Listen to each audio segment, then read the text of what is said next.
ലോക റെക്കോർഡുകൾ തകർത്ത UAE പുതുവത്സരാഘോഷം 62 മിനിറ്റ് തുടർച്ചയായി വെടിക്കെട്ട് നടത്തി സയ്യിദ് ഫെസ്റ്റിവലും ഡ്രോണുകളിലും കരിമരുന്നിലും വിസ്മയം തീർത്ത റാസൽ ഖൈമയും പുതിയ റെക്കോർഡുകൾ കുറിച്ചു. ബുർജ് ഖലീഫയിലെ വെടിക്കെട്ടും ലേസർ ഷോയും ഇത്തവണയും അത്ഭുതമായി.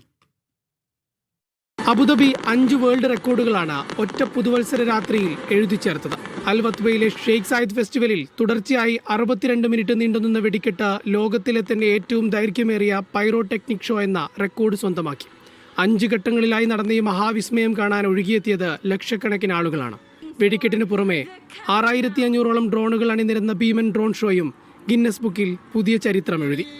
20 മിനിറ്റ് നീണ്ടുനിന്ന പ്രകടനത്തിൽ 9 കൂറ്റൻ രൂപങ്ങളാണ് അബുദാബിയുടെ ആകാശത്ത് വിരിഞ്ഞത്. സാങ്കേതിക വിദ്യയും കലയും ഒത്തുചേർന്ന ഈ പ്രകടനത്തിലൂടെ ലോകത്തെ ഏറ്റവും മികച്ച പുതുവത്സരാഘോഷ കേന്ദ്രമായി അബുദാബി മാറി. റാസൽ ഖൈമയും ഗിന്നസ് വേൾഡ് റെക്കോർഡ് സ്വന്തമാക്കി. ഡ്രോണുകൾ ഉപയോഗിച്ച് രൂപപ്പെടുത്തിയ ഫിനിക്സ് പക്ഷിയുടെ ഏറ്റവും വലിയ ആകാശ പ്രദർശനത്തിനാണ് നേട്ടം. 2300 ഡ്രോണുകൾ ഉപയോഗിച്ചാണ് ആകാശത്ത് ഫിനിക്സ് പക്ഷിയുടെ രൂപം വിരിയിച്ചത്. ഇതിൽ ചിറകുകൾക്കായി മാത്രം 1000 പൈറോ ഡ്രോണുകൾ പ്രത്യേകം ഉപയോഗിച്ചു. 6 കിലോമീറ്റർ ദൂരത്ത് 15 മിനിറ്റാണ് റാസൽ ഖൈമയിൽ ന്യൂ ഇയർ വെടിക്കെട്ട് നടന്നത്. പുതുവർഷത്തിന്റെ ആവേശ കേന്ദ്രമായി മാറിയ ദുബൈ ബുർജ് ഖലീഫയിലെ വെടിക്കെട്ടും ലേസർ ഷോയും കാണാൻ 10,000-കണക്കിന് ആളുകളാണ് ഒത്തുകൂടിയത്. ലോകത്തെ ഏറ്റവും മികച്ച ന്യൂ ഇയർ സെലിബ്രേഷൻ ഡെസ്റ്റിനേഷൻ എന്ന ഖ്യാതി UAE ഇത്തവണയും നിലനിർത്തി. Media 1 Dubai.